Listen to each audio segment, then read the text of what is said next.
The first? Yeah. It's my dad. Okay. Yeah, my pops. That's the first, Ollie Gordon, So yeah. what do they call you in the house? So my mama, I don't really get called by my name. My mama, she either call me like Noon or Sunshine, stuff like that.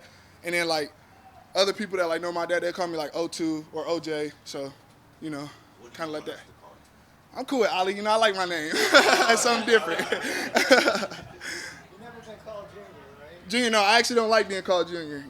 It's kind of against it. I'd rather be called the second. I feel like Junior is such a copy and paste. And I feel like the second, I kind of got my own identity. Everybody else kind of go by Junior, so I'm cool with going by the second.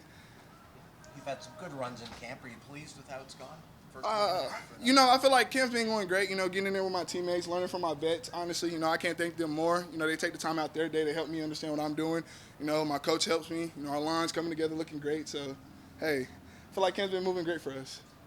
Every rookie running back always comes in here and says, "Okay, I know the playbook," and in year two they say, "I didn't know what I was doing out there."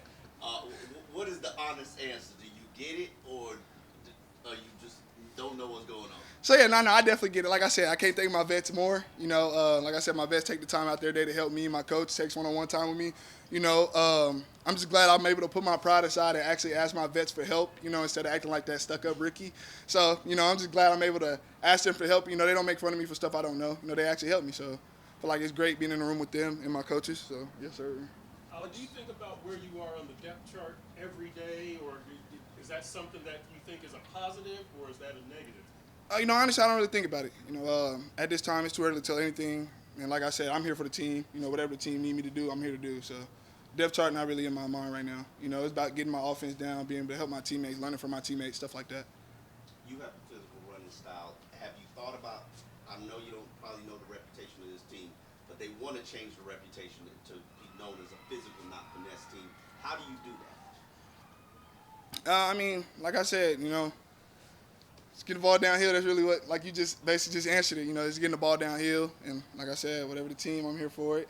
Whatever we need to do, I know you would never say this, but some draft analysts said one reason for the drop in production last year was the offensive line. Was there anything that you studied in your game, anything technically that you noticed that you did in 2023 that you didn't do as well in 2024, which you've worked on with Coach Stoozville, or just on your own? I would say in 23, I was just getting the ball running downhill. Honestly, 24, I felt like I was trying to make it more of like a home run. I was trying to make it something instead of just taking what they gave me. And I feel like working with Coach E has been great. He's helped me, telling me everything that had to be a home run, take your little 4 or 5 yards and going about your day, So I feel like he's helped with that, honestly.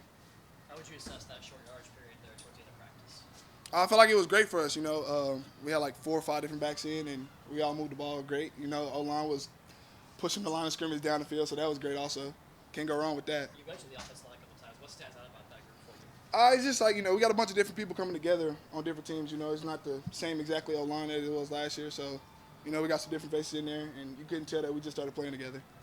Is it safe to say that you feel more like yourself from 2 years ago than last year? And if so, in what ways?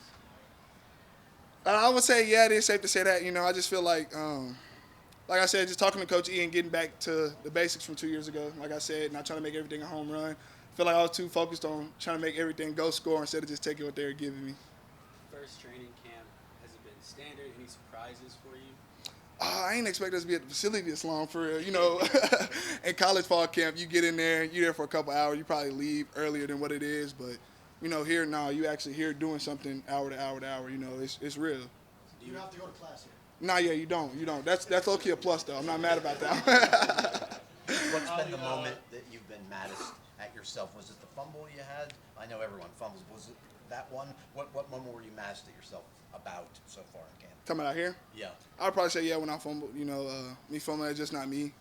So, and then putting the ball on the ground in front of my teammates, especially in front of my vets, they probably look at me like, oh, yeah, he does this on the regular. So I would say trying to get back from changing that from being the regular to not losing the ball.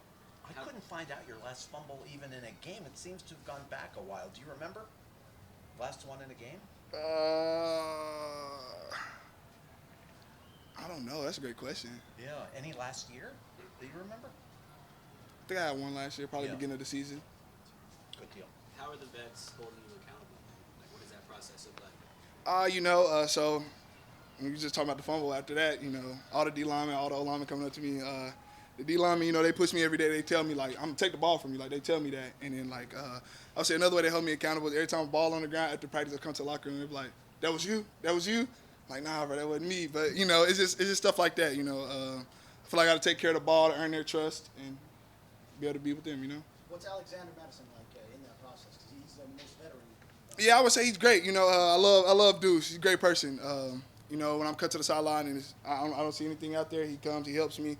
He'll tell me certain things like, maybe you do this better, it'll be better for this, or, push the landmark more. And it's just stuff like that. It's never him talking bad. It's always him trying to uplift me and help me out. We see Devonta trying to race angles out here at a pretty ridiculous rate. Now that you've had a chance to be up close and personal with him, what stands out about this game? You said Alec? Devonta. Oh, Devon's just a great leader, He might not look like he talk a lot, but he's a great leader, great guy. Like I said, anytime I need help, he helps me. And I didn't realize how fast he was till I actually seen him run for real out here. I was like, okay. Is it tough to kind of like put yourself in his shoes on film because maybe we don't have that extra gear that Devon has? I don't know if anybody does in the league. I tend to not put myself in other people's shoes and stay more in my lane and, just learn certain things from him. I still can learn from him. Even though I'm not as fast, I can still learn from him now,